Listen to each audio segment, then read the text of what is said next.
तो डॉक्टर नफीस आपकी तरफ पढ़ते हुए hello, good morning, thank you so morning. Much हम सबके साथ जुड़ने के लिए और समय निकालने के लिए।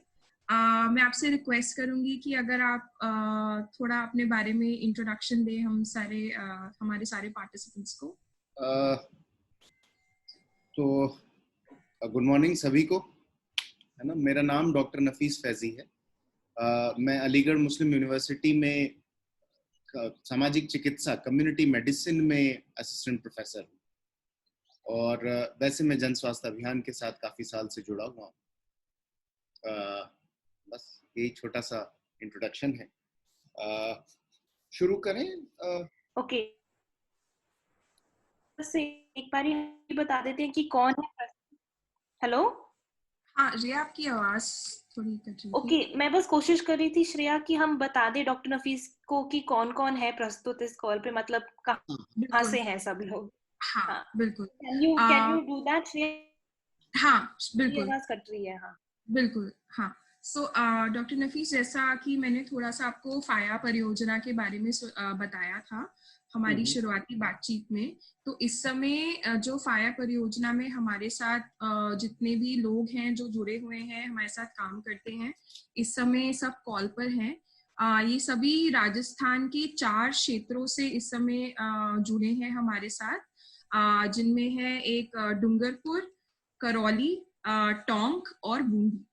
तो ये सभी हमारे फील्ड फैसिलिटेटर्स और क्लस्टर कोऑर्डिनेटर्स हैं, जो कि हमारे साथ फाया परियोजना के अंतर्गत सीएससी पर के करिकुलम, कॉम्प्रिहेंसिव सेक्सुअलिटी एजुकेशन के करिकुलम पर ट्रेनिंग लेते हैं और उसके बाद अपने फील्ड में जाकर अडोलेसेंस, किशोर किशोरियों के साथ में उसी करिकुलम के सत्रों को चलाते हैं।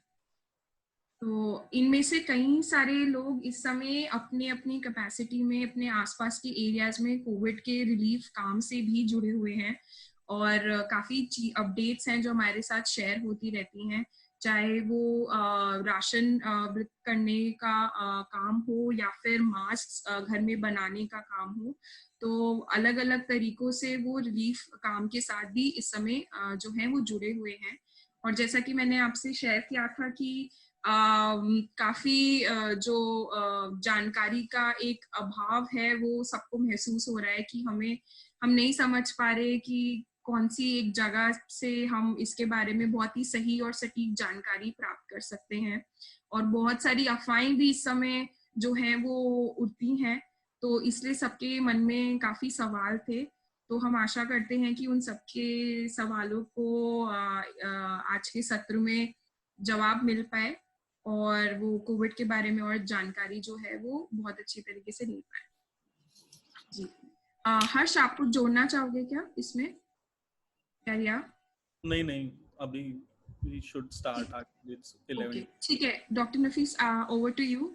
आप प्लीज आपका स्क्रीन शेयर करके हम शुरू कर सकते तो ये स्क्रीन शेयर्ड है ना? हैं। नहीं, आपको फिर से अपना स्क्रीन शेयर करना पड़ेगा। आपका वीडियो हमें दिख रहा है। ओके। जी।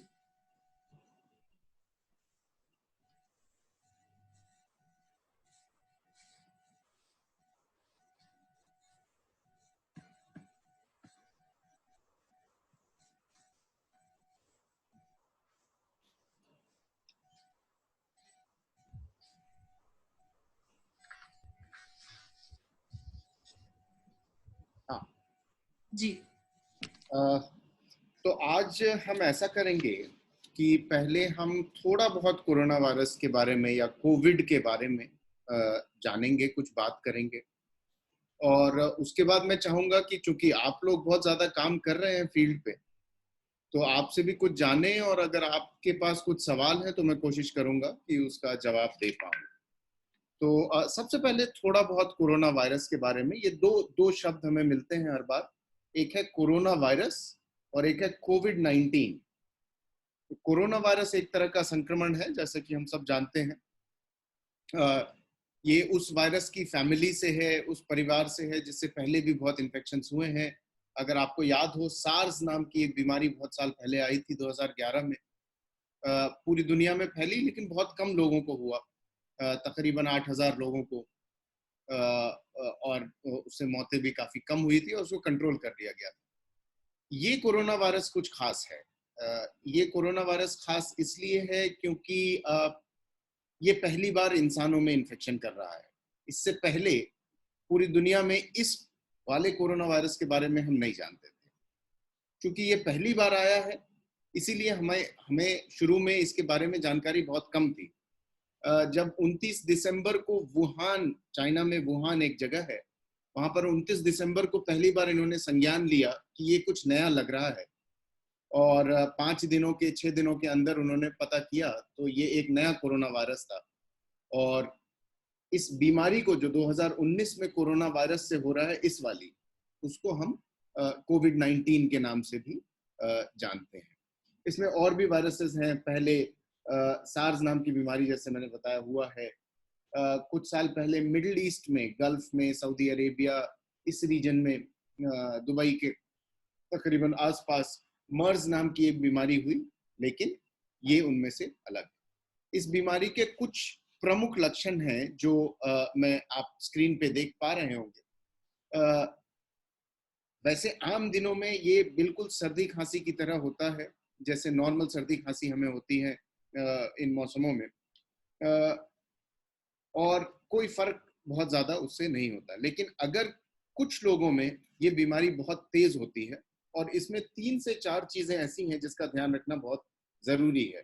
अगर इन 3 से 4 चीजों में से कुछ हुआ है तो इसका मतलब कि कोविड-19 आपके अंदर हो सकता है, हो गया हो। नंबर 1 है तेज बुखार। नंबर 2, अगर बदन या सर में दर्द होना शुरू हो जाए। 3, सांस लेने में किसी तरह की तकलीफ। और 4, पेट में या किडनी की तरफ, पेट की तरफ कोई दर्द हो बहुत ज्यादा। कुछ लोगों में एक अजीब खास बात ये भी नजर आई है कि उनको चीजों का जो स्मेल होता है, जो महक जो होती है, चीजों की खुशबू जो होती है, वो भी सूंघने में परेशानी होने लगती है। तो इनमें से अगर कोई 4-5 चीज अगर आपके पास हुई है, आपको हुई है या किसी को हुई है, तो हो सकता है ये कोरोना वायरस हो सकता है कोरोना वायरस नहीं हो। तो ये 4-5 चीजें जो हैं ये खास होती हैं। अच्छा, जिस दिन कोरोना वायरस का आपको इन्फेक्शन हुआ है, ये सारे सिम्टम 4 से 5 दिन के बाद ही आना शुरू होते हैं। ऐसा नहीं होगा कि आप, अगर मुझे आज कोरोना वायरस हमारी बॉडी में घुसा है तो आज हमें कोई भी सिम्टम। अच्छा, क्या सभी लोग बीमार पड़ते हैं जिनको कोरोना वायरस होगा? नहीं। करीब 100 में से 80-90 लोग ऐसे होंगे जिनको बहुत ही आम या कोई भी बीमारी ना हो, कोई भी सर्दी खांसी ना हो, कुछ भी ना हो। 80 से 90 लोग 100 में ऐसे ही होंगे। लेकिन 10 से 20 लोग ऐसे होंगे जिनको निमोनिया होगा, जिनकी पसलियां चलेंगी या सांस में तकलीफ ज्यादा होगी। ये निमोनिया का इलाज अस्पताल में होना जरूरी है। तो ये 10 से 20% लोगों में ऐसी निमोनिया की हम देखते हैं। इन 100 लोगों में सिर्फ 5% लोग ऐसे होंगे जिनको आईसीयू भेजने की जरूरत होगी, यानी कि जिनको सांस देने के लिए वेंटिलेटर की जरूरत हो, जो सिर्फ बड़े चिकित्सालयों में होता है, छोटे चिकित्सालयों में नहीं होता है। लेकिन ये सिर्फ 5% लोग हैं। अधिकतर लोग निमोनिया, आम निमोनिया से ठीक हो जाएंगे। कुछ लोग निमोनिया में उनको ऑक्सीजन की जरूरत पड़ सकती है, जिस ऑक्सीजन की सुविधा जो है डिस्ट्रिक्ट हॉस्पिटल में होती है। तो इसलिए इस बात को इस तरह समझने की भी बहुत ज्यादा जरूरत है कि ये संक्रमण जो है बहुत ज्यादा मौतें नहीं करता, लेकिन बहुत तेजी से फैलता है। ये इसकी सबसे बड़ी परेशानी है। किनको सबसे ज्यादा खतरा है इस बीमारी से, ये जानना जरूरी है, ताकि उन लोगों को खासकर इस बीमारी से या संक्रमण से रोकने की कोशिश की जाए। नंबर 1, बूढ़े। जब हम यहाँ बूढ़े बोल रहे हैं तो इसका ये मतलब नहीं है कि हम बहुत बूढ़े लोगों की बात कर रहे हैं। 60 के ऊपर कोई भी बूढ़ा होता है, हमारी चिकित्सा पद्धति में इसी तरह लेते हैं।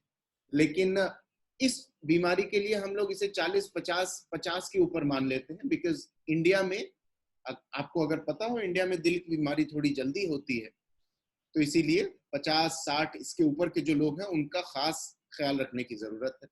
दूसरा, कमजोर। कोई भी इंसान किसी भी कमजोरी में अगर है तो वो एक परेशानी का सबब हो सकता है। अच्छी बात यह है कि बाकी बीमारियों की तरह छोटे बच्चे और गर्भवती महिला इस बीमारी में उस तरह चपेट में नहीं आते जैसे बाकी बीमारियों में। बाकी बीमारियां सबसे ज्यादा छोटे बच्चे और गर्भवती महिलाओं को अटैक करते हैं, बट कोविड-19 ज्यादातर उन्हें अटैक नहीं करता है, जैसा अभी तक हमने देखा। जिन भी लोगों को पहले से दिल की या सांस की कोई बीमारी है, उनमें ये काफी खतरनाक साबित हो सकता है।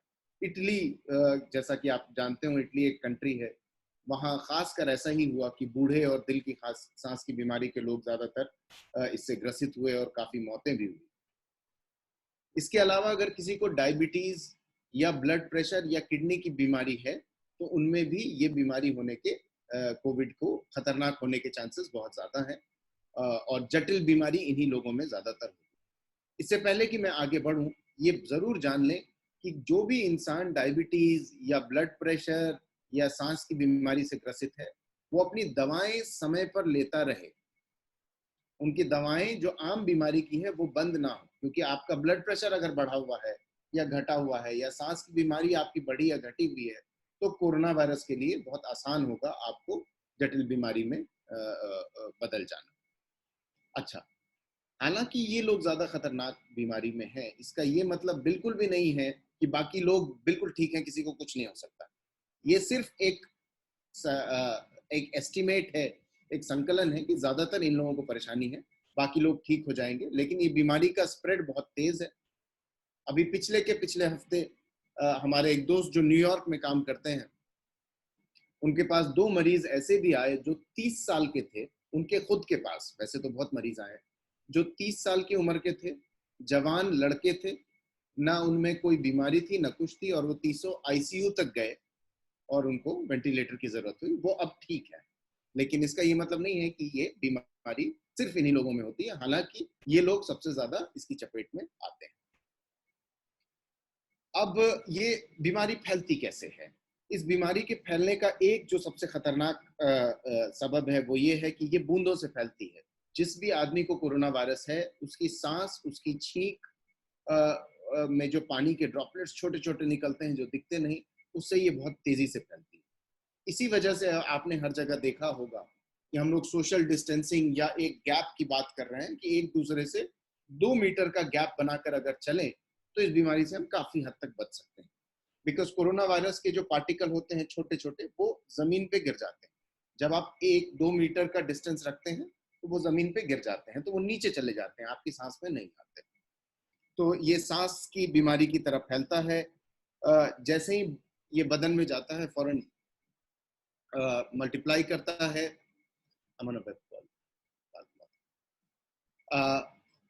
तो अगर आप देख सकते हैं कि 2 से 3 चीजें बहुत ज्यादा जरूरी है। नंबर 1 कि अगर हम अपनी उंगलियों से अपने चेहरे के इस पार्ट को ना छुएं तो हम काफी इससे बच सकते हैं। दूसरा, जिस भी इंसान को खांसी है या नहीं भी है, आज के टाइम में हमें 2 मीटर का जो फासला है वो किसी भी इंसान से बनाकर रखना चाहिए। और 3, अगर आपको जो चीजें मैंने बताई, तेज बुखार होना, सांस की तकलीफ होना, बदन में अजीब तरह का दर्द होना, या बीमारी से ज्यादा ग्रसित होने पे आप फौरन डॉक्टर से संपर्क करेंगे कोरोना वायरस की टेस्टिंग के लिए। इससे हम बच कैसे सकते हैं? बचने के लिए भी हम यूजुअली 3 चीजें याद दिलाते हैं। नंबर 1, फासला रखना लोगों से बात करते टाइम, दैट इज 2 मीटर का, घर के अंदर भी। दूसरा, अपने चेहरे को हाथ से बिल्कुल नहीं छूना, और अगर बहुत ज्यादा जरूरत है तो अपने हाथ को पहले धोएंगे, और धोने की आप लोग धोना सिखा भी रहे होंगे हाथ, हम फिर भी एक बार बता देंगे, हाथ धोने के बाद ही छुएं। और तीसरा, हमने बात की चेहरा नहीं छूना है, सोशल डिस्टेंसिंग मेंटेन करना है। और अच्छा, इसके अलावा जो दरवाजे की कुंडी या वो टेबल जो सभी लोग घर पे इस्तेमाल करते हैं, उसका हमें खास ख्याल रखना है कि ये दरवाजे की जो कुंडियां हैं जिसको सभी लोग छूते हैं, इससे भी कोरोना वायरस फैल सकता है। तो जो भी चीजें हम बार बार छूते हैं उसको कोशिश करनी चाहिए कि सैनिटाइजर से साफ कर लिया जाए। अगर सैनिटाइजर ना हो तो फिनाइल जो जिससे हम घर में पोछा लगाते हैं, फिनाइल से भी अगर पानी में मिलाकर उसे साफ कर लें तो वो काफी ठीक रहेगा, काफी ठीक हो जाता है इससे। तो ये कुछ कुछ ऐसी चीजें हैं जो हम आराम से कर सकते हैं। घर में पोछा लगाते वक्त फिनाइल का इस्तेमाल आजकल के दिनों में करना जरूरी है, बिकॉज इससे भी वो बच जाता है। दूसरा ये कि अगर आप बाहर काम करने जाते हैं, अगर कोई भी वजह है जिसकी वजह से आप बाहर काम करने जाते हैं, तो मास्क लगा कर जाएं। शुरू में सरकार ने ये कहा था कि मास्क लगाना बाहर जरूरी नहीं है जिनको बीमारी नहीं है। आज अब वो ना मान के चलें। अगर आप बाहर कोई भी ऐसी जगह गए हैं जहां 2 मीटर से कम का या 2 मीटर का भी गैप है, या सार्वजनिक जगह है, कंस्ट्रक्शन का काम है, या आप किराने स्टोर गए हैं, तो मास्क पहनना जरूरी है। उसकी भी 2 वजह है। नंबर 1, अगर आप मास्क पहनते हैं तो आप एक तो सांस से जो फैल रही है उससे बचते हैं। दूसरा, जब आप मास्क पहनते हैं तो अपने आप ही आप अपने किसी जानने वाले से भी अगर मिलेंगे तो एक गैप मेंटेन करें। इसीलिए मास्क जो है बहुत लाभदायी हो जाता है कई बार, खुद अपने मास्क होने की वजह से, बिकॉज जब आप किसी पे भी ये करते हैं तो एक फासला बनाना और आसान हो जाता है। इसीलिए फेस मास्क हम लगाते हैं। ये अगर आप देख पाएं तो हाथ धोने का एक तरीका है। कोशिश ये करनी चाहिए कि ये पानी अगर टंकी हो तो टंकी से आए, अगर टंकी नहीं है तो हम उसके बारे में बात करेंगे। और चलते पानी के नीचे साबुन अगर हम अपने हाथ में लें, साबुन लेने के बाद साबुन लिया, अपने हाथ पलट कर किया, और उसके बाद फिर हम इस तरह की जो फोटो में जिस तरह से बना हुआ है उस तरह से हम पूरे हाथ को धोते हैं। हाथ धोने में 20 सेकंड लगना चाहिए। अगर 20 सेकंड से कम लग रहा है तो इसका ये मतलब है कि हमारे कई पार्ट्स छूट गए हैं।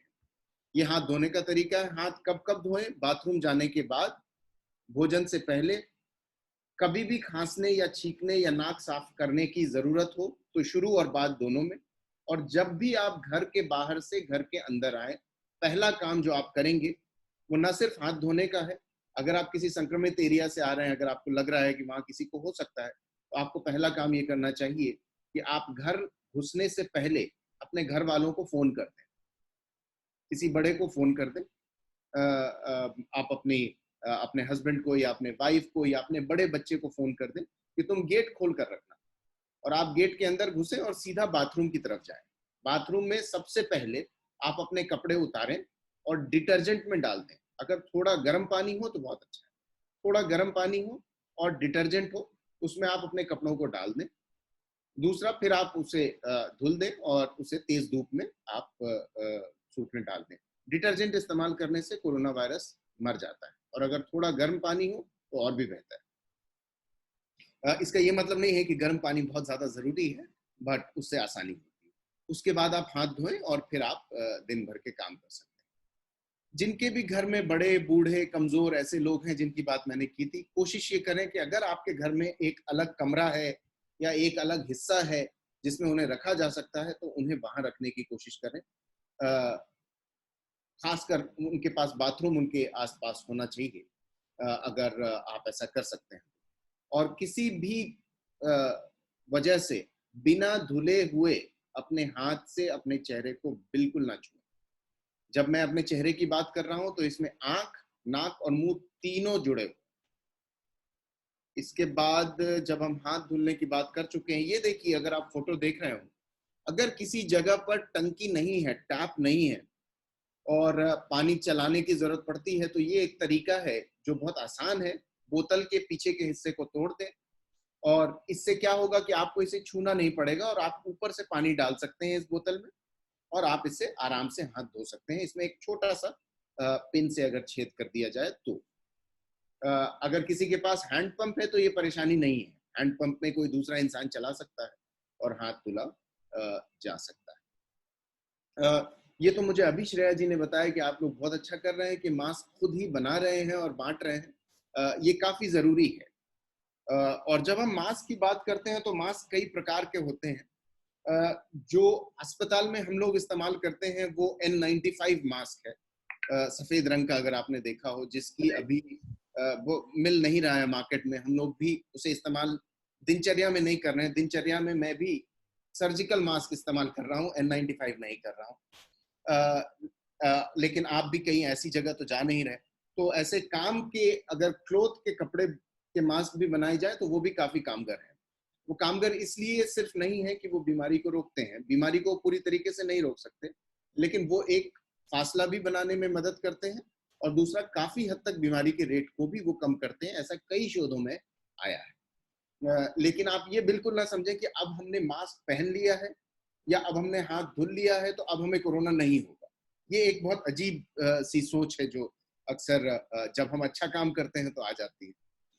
ये देखिए, मास्क बनाने का एक आसान सा तरीका है कि अगर आपके पास कपड़ा हो, एक नंबर पे अगर आप देखें कि 10 बाई 6 इंच, तकरीबन 10 बाई 6 इंच इतना होता है। 15 सेंटीमीटर की छोटी स्केल आती है, अगर आपको ध्यान हो तो 15 सेंटीमीटर की छोटी स्केल के हिसाब से अगर आप नापें और उसके आधे के हिसाब से नापें, इतना लंबा 2 कपड़ा इन्होंने लिया है, अगर आप देख सकते हो। और इन 2 कपड़ों को जोड़कर ऊपर की तरफ फोल्ड कर देते हैं। अगर आप सर्जिकल मास्क भी देखें तो कुछ इसी तरह से बना होता है। पता नहीं कितना दिख पा रहा है, बट ये ऊपर में एक फोल्ड होता है जो इस तरह से किया हुआ होता है। दोनों कपड़ों को जोड़कर इस तरह से फोल्ड करके आप स्टिच कर दें, और नीचे भी दोनों कपड़ों को मिलाकर इस तरह से फोल्ड करके आप इसे स्टिच कर दें, तो ये पूरा पूरा एक मेन पट्टा बन जाता है। इस पट्टे के बाद इसको जोड़ने के लिए, कान तक लगाने के लिए, या तो आप इलास्टिक बैंड का इस्तेमाल करें, या आप नाड़ा या फीता या इजारबन का भी इसमें इस्तेमाल कर सकते हैं। रबर बैंड का इस्तेमाल कर सकते हैं जो घरों पे अक्सर होता है। ये तरीका एक है। दूसरा, कभी कभी अगर आप बहुत जल्दी में हो और आपके पास कोई टी शर्ट रखी हो जो अब आप इस्तेमाल नहीं करते हैं, तो टी शर्ट से बनाना इसे और भी आसान है। टी शर्ट के दोनों हिस्सों को एक साथ काटिए, जो एक नंबर में आप देख रहे हैं, और इसके कोने को काटना छोड़, ये इतनी सी पट्टी को छोड़ दें जो 2 नंबर में आप देख पा रहे हैं, इतना सा काट कर निकाल दें, तो ये बांधने के लिए भी हो जाता है, और यहाँ पर आप स्ट्रिंग लगा सकते हैं। ये टी शर्ट का चूंकि बांधने का पट्टा थोड़ा लंबा होता है, तो आप इसे कान के ऊपर के हिस्से यहाँ तक पीछे करके बांध कर सकते हैं। तो ये 2 तरीके हैं आराम से मास्क बनाने के। इससे पहले कि हम खत्म करें और आपसे सवाल लेना शुरू करें, 2-4 बात, एक बात बहुत ज्यादा जरूरी है, और ये हमेशा के लिए इस सलाह को मान लीजिए, वरना हम कहीं के नहीं बचने वाले। ये व्हाट्सएप पे जब हम मैसेज भेजते हैं, या किसी साहब के यहाँ से जब मैसेज आता है और हमें लगता है कि लोगों को फॉरवर्ड किया जाए, जैसे हम सुबह में गुड मॉर्निंग या सुप्रभात मैसेज करते हैं, अक्सर स्वास्थ्य संबंधी जो भी मैसेज है, खासकर कोरोना वायरस के बारे में, और वैसे भी जनरल स्वास्थ्य संबंधी मैसेजेस ज्यादातर झूठे पाए गए, ज्यादातर झूठे होते हैं, ज्यादातर अफवाह होती है। हम इसे जब भेजते हैं तो हम ये सोचते हैं कि हमारी जिम्मेदारी नहीं है, क्योंकि हमने ये लिख दिया है कि फला साहब ने कहा है, इसलिए हम इसे भेज रहे हैं। जो भी चीज आप भेज रहे हैं वो आपकी जिम्मेदारी है, और आप जिस तरह अपने बच्चों को कोई भी चीज बिना परख लिए, बिना उस बात को जाने हुए, पूछे हुए नहीं फॉरवर्ड करते, बिल्कुल मत फॉरवर्ड करिए। इससे किसी का फायदा नहीं होता। फायदा तभी होगा जबकि सही मैसेजेस भेजे जाएं। अच्छा, कुछ जानकारी के लिए एक वेबसाइट एड्रेस मैंने इसमें लिख रखा है, और मैं उम्मीद करता हूं कि फाउंडेशन से आपको व्हाट्सएप पे भी भेज देंगे। तो उसमें एक डिटेल में हिंदी में लिखा हुआ है कैसे कैसे क्या क्या कर सकते हैं, और बहुत आसान भाषा में है। इसके अलावा 1-2 छोटे छोटे वीडियो है, अगर आप देखना चाहें, या अगर श्रेया भेज दें तो वो ज्यादा अच्छा है आपके व्हाट्सएप पे, जिसमें कोरोना के बारे में और भी जानकारी है। तो यहाँ मैं आपसे सुनने की कोशिश में, है ना, अब जी जी ठीक है। Thank you so much doctor Nafees. मैं आशा करती हूँ कि हमारे मन में काफी सवाल तो शायद इस प्रेजेंटेशन से ही उनका जवाब हमें मिल गया होगा। सवालों की तरफ बढ़ने से पहले माफी चाहूंगी, एक चीज थी जो मैं आप सबको बताना भूल गई, कि हम इस सेशन को रिकॉर्ड कर रहे हैं ताकि ये हमारे और साथी जो नहीं जुड़ पाए हमारे साथ, उनके साथ आगे शेयर हो सके और उनको भी फायदा पहुंचा सके। अगर किसी को प्रॉब्लम है रिकॉर्ड करने से तो एक तो आपका मेरे ख्याल से काफी लोगों का शायद वीडियो ऑफ भी है, चाहे तो आप अपना वीडियो ऑफ कर सकते हैं या अलग से मुझे बता सकते हैं। और सवालों की तरफ बढ़ने से पहले हम कोशिश करते हैं कि हमारे सवाल जितने स्पेसिफिक हों, जितने मतलब अभी की जो जानकारी है उसके अलावा भी और चीजें हों, उतना हम जानने की कोशिश करें। तो मैं देख सकती हूँ कि कुछ 3 से 4 सवाल हैं जो ऑलरेडी हमारी चैट पर आ चुके हैं, तो शायद वहां से हम शुरू कर सकते हैं। और बाकी सबको भी मैं इनकरेज करूंगी कि आप प्लीज चैट पर ज्यादा से ज्यादा सवाल जो है वो शेयर करें। और अगर किसी वजह से आप चैट पर नहीं लिख पा रहे हैं तो आपका हैंड रेज कर सकते हैं, हाथ उठा सकते हैं, या फिर अलग से व्हाट्सएप पर भी शेयर कर सकते हैं। ओके, मैं देख रही हूँ कि गुरदीप ने अपना हाथ उठाया है। ठीक है, गुरदीप, आप अगर अपने आप को अनम्यूट करके आप सवाल पूछोगे तो।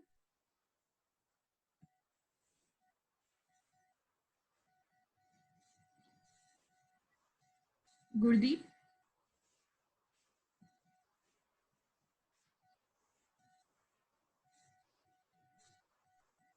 ओके, ठीक है गुरदीप, जब तक आप देख रहे हो कि मतलब अनम्यूट होता है और आप जुड़ पाते हो वापस कॉल में, तब तक मैं चैट से एक सवाल ले लेती हूँ। तो चैट पर एक सवाल आया था डॉक्टर नफीस, किसी ने पूछा है कि कोरोना वायरस उत्पन्न कहाँ से हुआ और ये आया कहाँ से है। अभी तक जो हमारे जानकारी पूरी है उसमें ये वुहान में सबसे पहले आया है। वुहान चाइना की एक एरिया है जहाँ काफी टूरिस्ट ट्रांसपोर्ट का बहुत ज्यादा काम भी है। वुहान में ज्यादातर अभी तक हम लोगों की जो शोध सामने हमारे है वो ये है कि ये शायद चमगादड़ों से आया है, बैट से पहली बार ये इंसान को इन्फेक्ट कर गया है। और ये चमगादड़ से होने वाली कोई पहली बीमारी नहीं है। इससे पहले भी इबोला नाम की एक बीमारी अगर आपने सुनी हो, जो अफ्रीका में हुआ था, वो भी चमगादड़ों की वजह से हुआ था। तो ये बैट्स के थ्रू वुहान में सबसे पहले आया, चाइना में।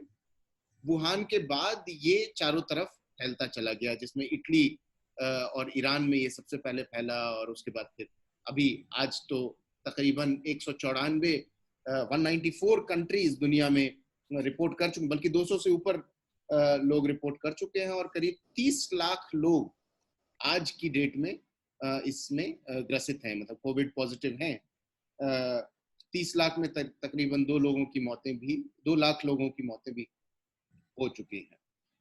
तो वुहान चाइना से ये सबसे पहले आया। जी, एक सवाल और जो यहाँ पर आया है कि कोरोना गर्म पानी या गर्मी से कितने समय में खत्म हो जाता है। कोरोना गर्म पानी से खत्म नहीं होता, ना गर्म टेम्परेचर से खत्म होता। अगर गर्म मौसम से ये खत्म हो गया होता तो हमारे बड़े भाई जो सिंगापुर में रहते हैं, सिंगापुर में अच्छी खासी गर्मी पड़ती है, बट सिंगापुर में ये खूब फैल रहा है। तो कोरोना वायरस गर्मी से खत्म नहीं होगा। हाँ, गर्मी में यूजुअली हमें सर्दी खांसी कम होती है, ऐसा आपने देखा होगा कि बदलते मौसम में हमें सर्दी खांसी ज्यादा होती है। खासकर मेन गर्मी में, जून जुलाई की बड़ी गर्मी जो उत्तर हमारे यहाँ या राजस्थान में होती है, उसमें सर्दी खांसी की बीमारियां वैसे भी कम हो जाती हैं। तो सर्दी खांसी की बीमारी कम होने की वजह से संक्रमण कम हो सकता है, कोरोना वायरस खत्म नहीं होता। कोरोना वायरस को अगर ऐसा होता तो हम गर्मी से खत्म कर देते, बट गर्मी से खत्म नहीं होता कोरोना वायरस। जी, गुरदीप, क्या आप आपका सवाल पूछना चाहोगे अनम्यूट करके? जी मैम। आपकी आवाज आ रही है। जी ma'am, good morning sir. Good morning sir, मैं ये जानना चाहता था कि जैसे कि बहुत सी बार लोग ये कहते हैं कि जो घर पे बने हुए मास्क से वह हमारा इतना बचाव नहीं कर सकते जितना कि वो मार्केट वाले मास्क आते हैं, तो हम वो मास्क नहीं लगाएंगे। तो सर, ये भी कभी कभी देखने को मिलता है समाज में, हमारे आसपास जो लोग हैं वो ऐसा भी कहते हैं। देखिए, हेलो। मास्क जो है, इस समय हम 3 तरह के मास्क की बात कर रहे हैं। एक तरह का मास्क है N95 मास्क, जो सफेद रंग का मास्क होता है, जिसमें N95 बहुत ही छोटे मॉलिक्यूल्स भी अंदर नहीं घुस सकते। दूसरा मास्क होता है सर्जिकल मास्क, जो डॉक्टर इस्तेमाल करते हैं जब वो आम ऑपरेशन करते हैं, ये सर्जिकल मास्क है। और तीसरा हर वो मास्क जो हम लोग बना रहे हैं, जिसमें 2 लेयर के कपड़े हैं, एक लेयर नहीं 2 लेयर के कपड़े। ये बात बिल्कुल सही है कि कोरोना वायरस इसमें आर पार जा सकता है और कपड़े वाले मास्क में भी जा सकता है। इसका ये मतलब नहीं है कि हमेशा जा सकता है, इसके चांसेस काफी कम हो जाते हैं इस मास्क से।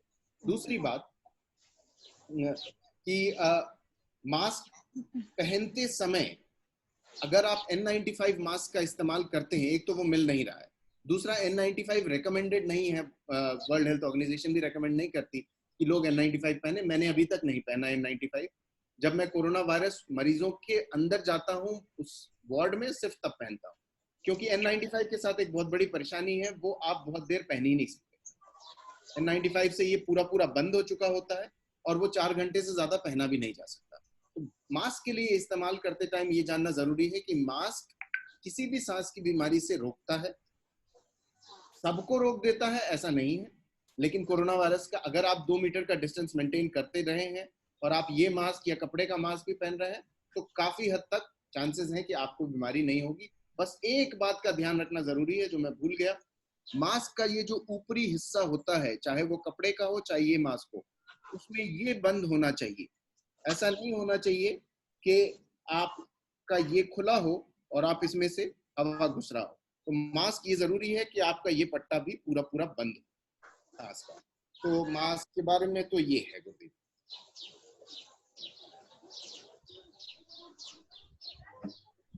गुरदीप, आपको सवाल का जवाब मिल गया है या आपको और कुछ भी पूछना है? अच्छा, वो कोई नहीं।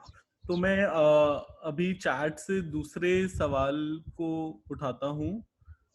तो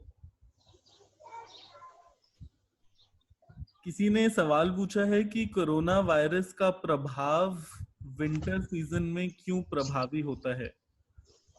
ये गैलेक्सी A20 जिन्होंने सवाल पूछा है, अगर वो अपना माइक ऑन करके थोड़ा डिटेल में सवाल पूछ सकें तो बाकी लोग भी समझ पाएंगे कि आप क्या सवाल पूछना चाह रहे हैं। तो मैं उनसे रिक्वेस्ट करूंगा कि आप अपना माइक ऑन करके सवाल पूछें। हेलो। हाँ जी, गुड मॉर्निंग। Good morning.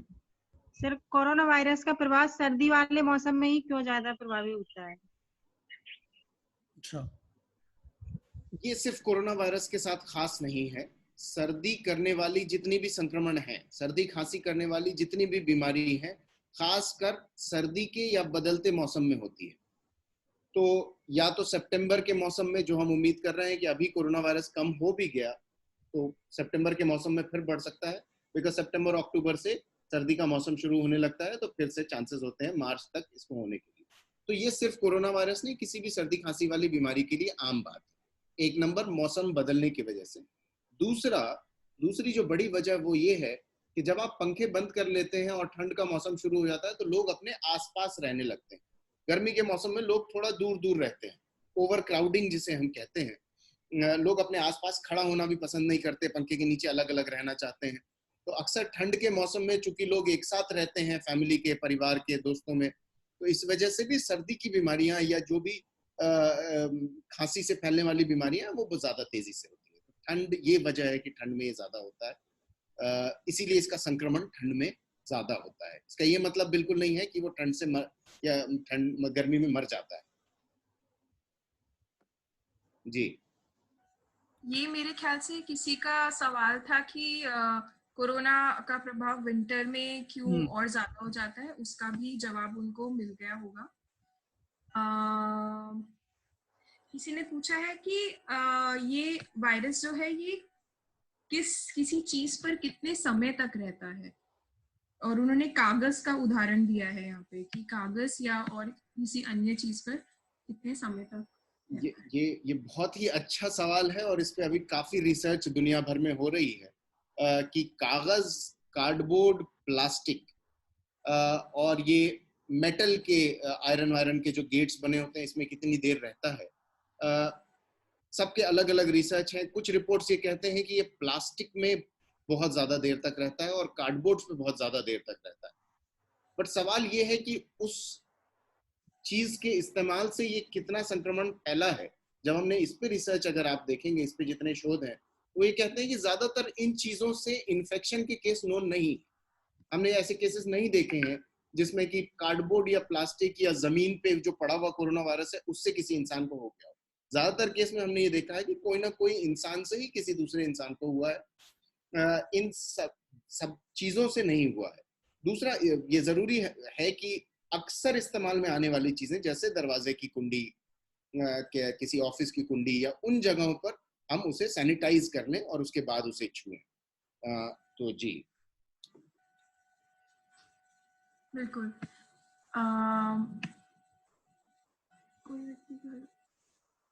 ठीक है जी। एक सवाल ये था कि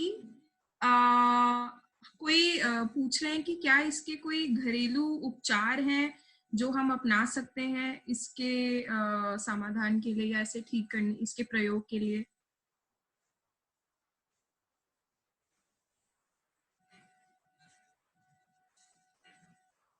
सॉरी सर, आप म्यूट पे थे, आपकी आवाज हम जी। घरेलू उपचार कोरोना वायरस से नहीं बचा सकते, लेकिन घरेलू उपचार 2-3 चीजों के लिए जरूरी है कि हमारे बदन में जब भी कोई बीमारी होती है तो वो बीमारी बाहर से आती है। क्या हम ये कोशिश कर सकते हैं कि हम अपने शरीर को ऐसा बना लें कि बाहर से बीमारी आए नहीं? उसके लिए जरूर उपचार मौजूद है।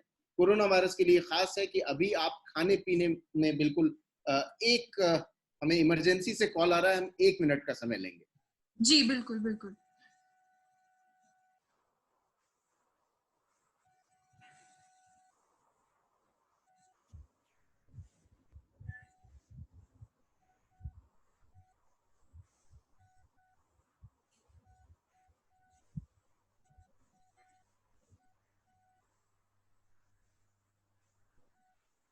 माफ कीजिएगा, हमारे यहाँ डॉक्टर्स बहुत ज्यादा बीमार होते चले जा रहे हैं, कोरोना पॉजिटिव हो गए हैं कई डॉक्टर्स, तो इस वजह से स्टाफ की काफी कमी होनी शुरू हो गई। लेकिन कोई सीरियस नहीं। हम किस सवाल पर थे? हाँ जी, तो सवाल यही था कि क्या कोई घरेलू उपचार इसके प्रभाव को कम कर सकते हैं क्या? घरेलू उपचार से हम इसके प्रभाव को कम नहीं कर सकते, लेकिन घरेलू उपचार से हम अपने शरीर को मजबूत बना सकते हैं। जैसे कोरोना वायरस के टाइम में 3-4 चीजें बहुत ज्यादा जरूरी है। नंबर 1, अपना पोषण, जो आप खाना खाते हैं वो आप खूब अच्छे से खाएं। दाल, रोटी, साग, सब्जी जो भी आप खाते हैं, अगर आप मांस खाते हैं तो मांस, अंडा, ये भी बेहद जरूरी है।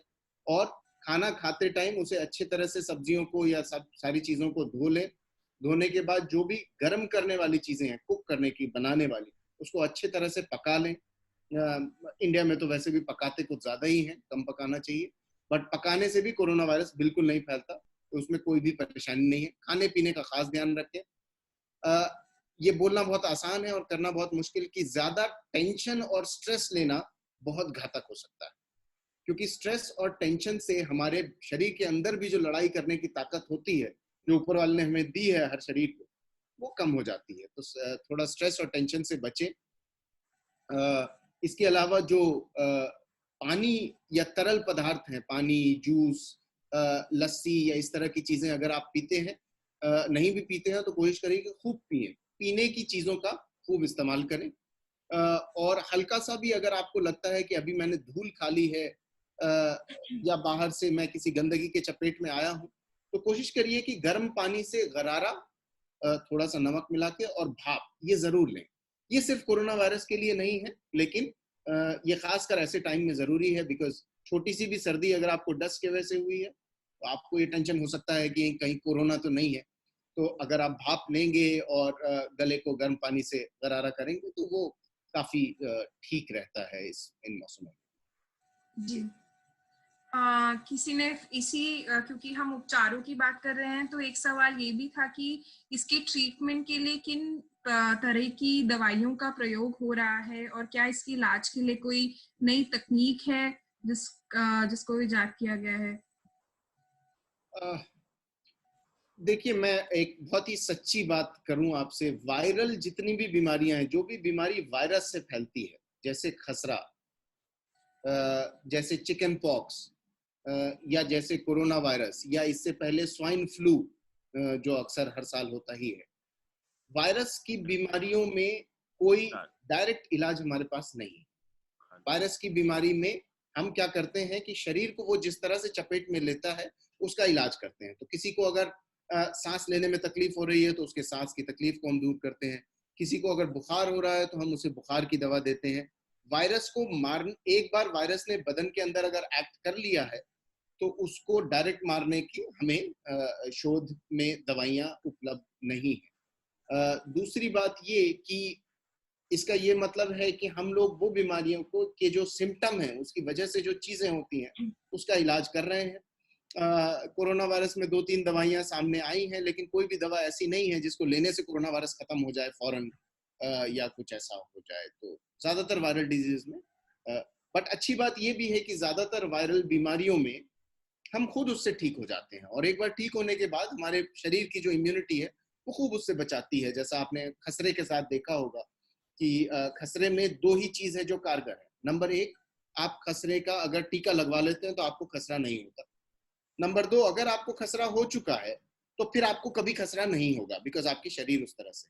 कोरोना वायरस भी कुछ इसी तरह से होगा। कल को जब हम इसकी वैक्सीन जरूर से जरूर बना लेंगे, अब कितने टाइम में ये पता नहीं, बट जैसे ही इसकी वैक्सीन बन जाएगी, इसका टीका बन जाएगा, तो कोरोना वायरस का अगर आपको टीका लगा है तो फिर आपको कभी नहीं होगा, और अगर आपको हो चुका है तो फिर आपकी शरीर इससे लड़ने के लिए अपने आप केपेबल हो जाती है। तो वायरल डिजीज जैसा कोरोना में भी है, अगर आपने देखा हो कि 10 से 20% लोगों को ही सिर्फ ऐसी बीमारी होती है जो हॉस्पिटल की जरूरत होती है। इसके अलावा बहुत सारे इलाज शोध में हैं, पर अभी तक कोई बहुत कारगर ऐसा इलाज सामने नहीं है।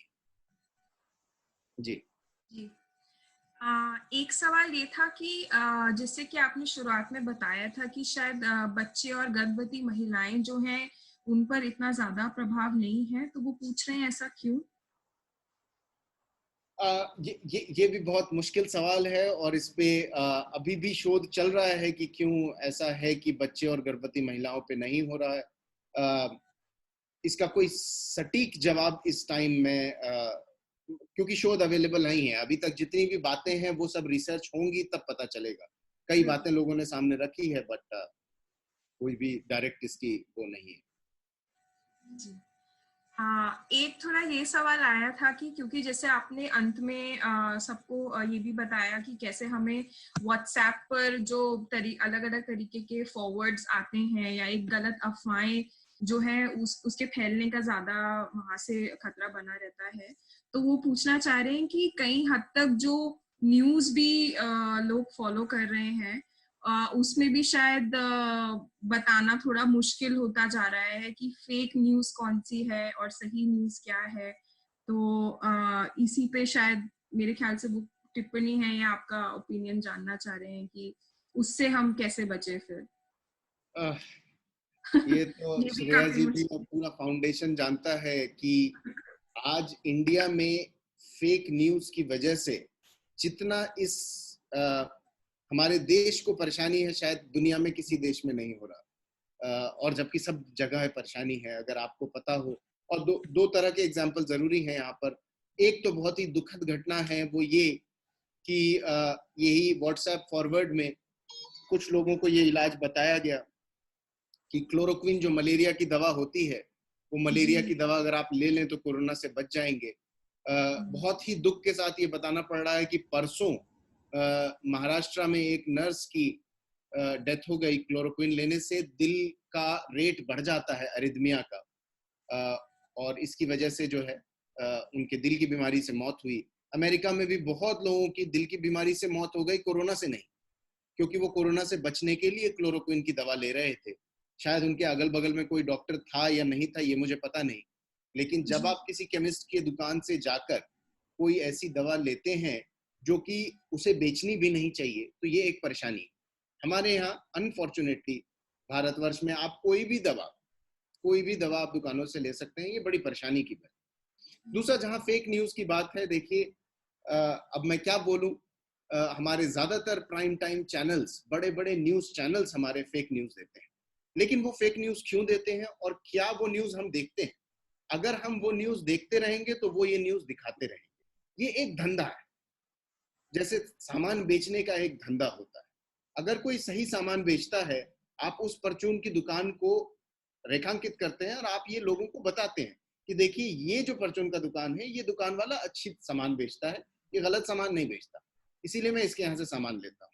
कुछ इसी तरह व्हाट्सएप फॉरवर्ड को और न्यूज चैनल को भी रेखांकित करने की जरूरत है कि ये इस इंसान ने, इस न्यूज रिपोर्टर ने, फला अखबार ने गलत न्यूज छापा है, ये झूठ था और ये झूठ फैलाने वाले लोग हमें हमेशा परेशान करेंगे।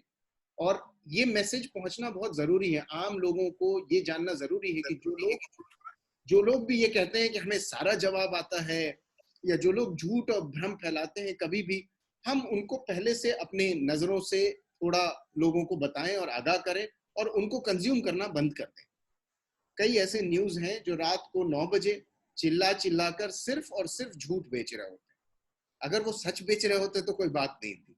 तो हमेशा इस बात को पहचानने की जरूरत है और मुझसे ज्यादा अक्ल आप लोगों में है। आप खुद जब कोई सामान खरीदते हैं तो आपको कोई बेवकूफ नहीं बना सकता, आप उसकी परख करते हैं। आप चावल लेने जाते हैं तो उसे देखते हैं, उसे नपवाते हैं। आप फल लेने जाते हैं तो फल की टोकरी से फल निकाल निकाल कर खरीदते हैं। उससे ज्यादा जरूरी है कि हम न्यूज या व्हाट्सएप फॉरवर्ड को भी परखें और वो पूछें लोगों से। अगर हमें नहीं पता है बीमारी के बारे में तो आसपास लोगों से पूछें, अपने फाउंडेशन वाले लोगों से पूछें, आशा बहनों से पूछें और उसका पता करें। लेकिन ये सवाल बहुत ज्यादा जरूरी है। अगर आपके पास भी कोई सॉल्यूशन हो या वाईपी फाउंडेशन के पास भी, तो हम लोगों को कोशिश ये करनी चाहिए कि हम किसी तरह इस चीज को रोकें, वरना ये बहुत नुकसान कर रहा है। जी बिल्कुल, मतलब ये सेशन शायद करने का भी एक मकसद कहीं ना कहीं था कि हमारे जहन में अगर कोई भी गलत फहमियां या कुछ ऐसी जानकारी हो जिसपे हमें पूरी समझ हम नहीं बना पा रहे हैं, तो उसकी तरफ एक छोटी सी कोशिश हो और हम और अच्छे से समझ पाए इस बीमारी के बारे में और इससे बचाव करने के बारे में। ओके, किसी ने ये भी पूछा कि कई बारी हम अगर बाहर भी जाते हैं और घर लौटने के बाद ठंडा पानी पी लेते हैं, जिससे आमतौर पे कुछ व्यक्तियों को जुकाम खांसी हो जाता है, तो क्या ये लक्षण हो सकते हैं कोरोना के? तो इसके बारे में शायद आपने शुरुआत में थोड़ा बताया भी था।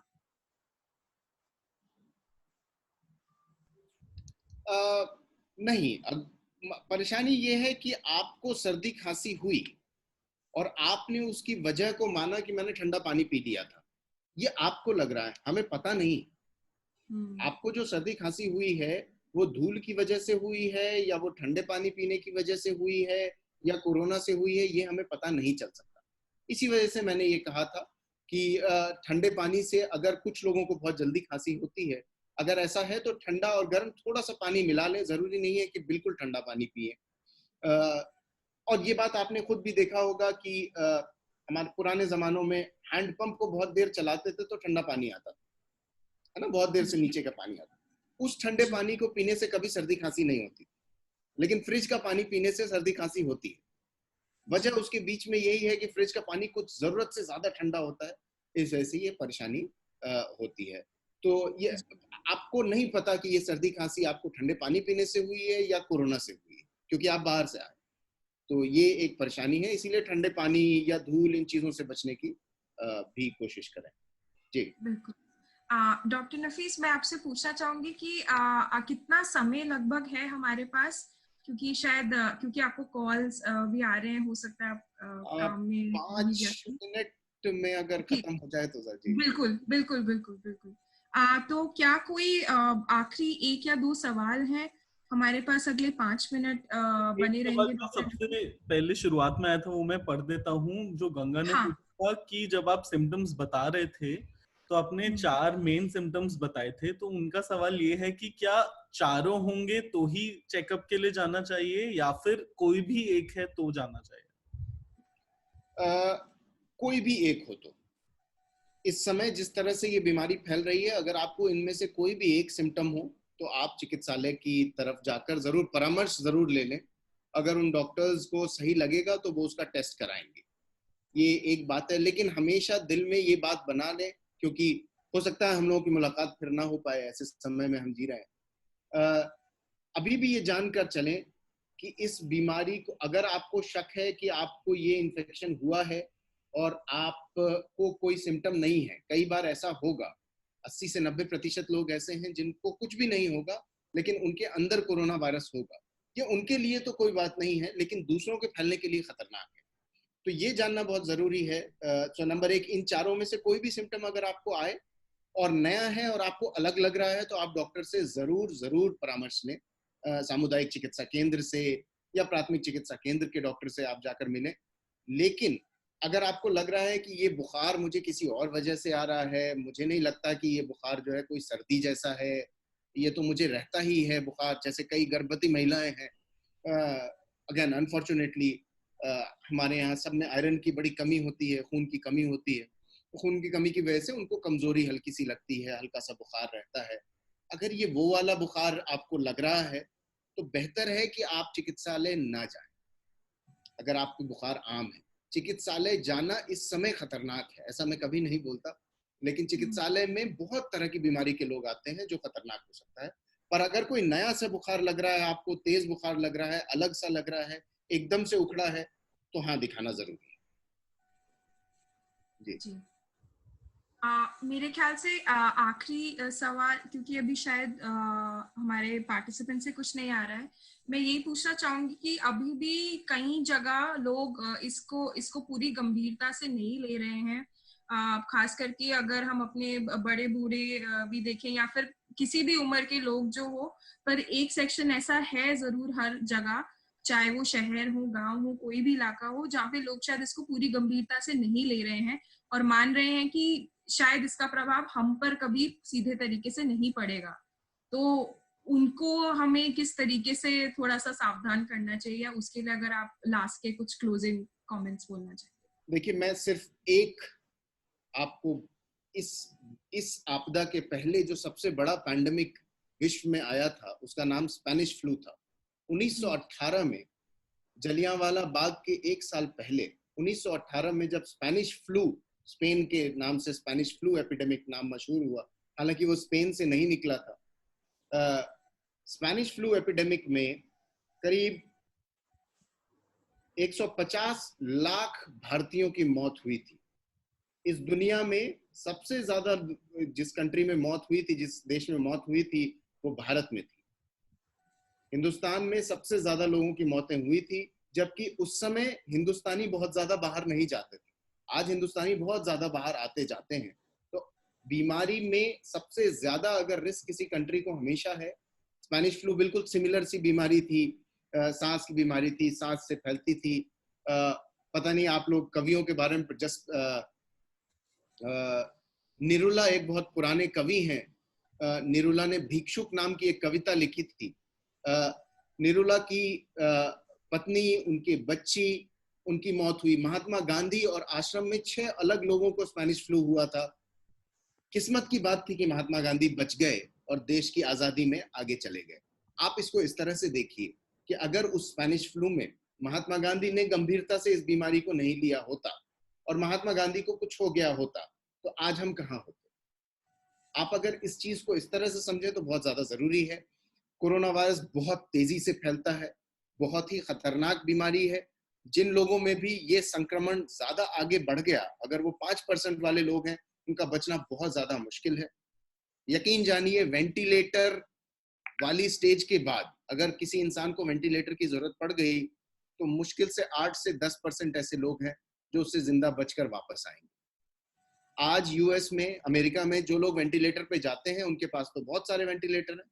वेंटिलेटर होने के बावजूद उनके यहाँ 10 से 20% लोग वेंटिलेटर से वापस आ पाते हैं, ज्यादातर की मौत हो जाती है।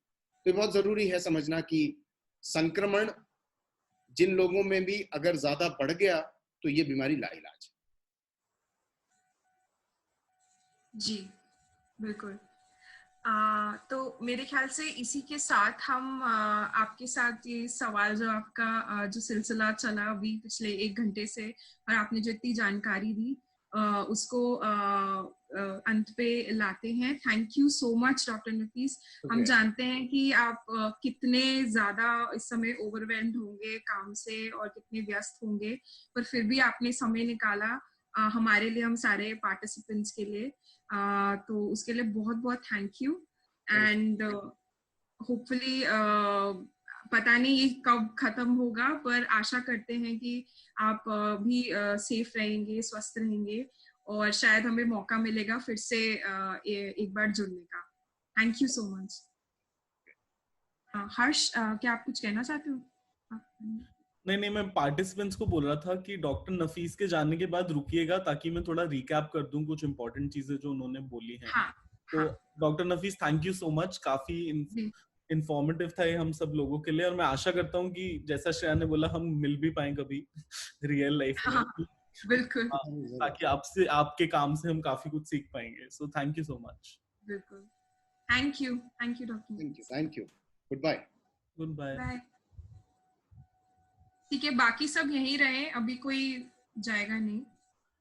ठीक है, तो कुछ सवाल जो चैट पे आ रहे थे लेकिन हम उनके जवाब हमने नहीं पूछे, वो इसलिए थे क्योंकि वो कुछ सवाल रिपीट भी हो रहे थे। लेकिन ताकि सभी लोगों के लिए वो जानकारी बनी रहे, तो मैं कुछ चीजें रिपीट कर देता हूं ताकि आप भूले नहीं। वेद प्रकाश, जैसे तुमने सवाल पूछा कहाँ से आया, उसका जवाब डॉक्टर नफीस ने दिया था कि पहला जो केस था वो वुहान जो चाइना में है वहां पे डिटेक्ट हुआ था। कितने दिन में लक्षण दिखाई देते हैं, जैसा डॉक्टर नफीस ने कहा कि हमारी बॉडी में जब कोरोना वायरस घुस जाता है उसके बाद 4 से 15 दिन के बीच में लक्षण दिखाई देने शुरू होते हैं।